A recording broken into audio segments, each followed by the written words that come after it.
إنا لله وإنا إليه راجعون.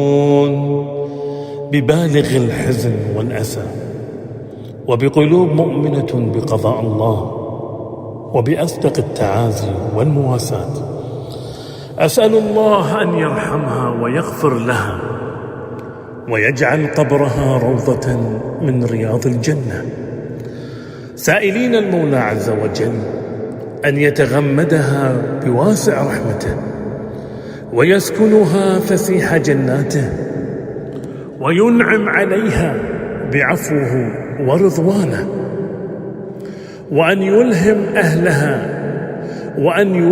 أهلها الصبر والسلوان.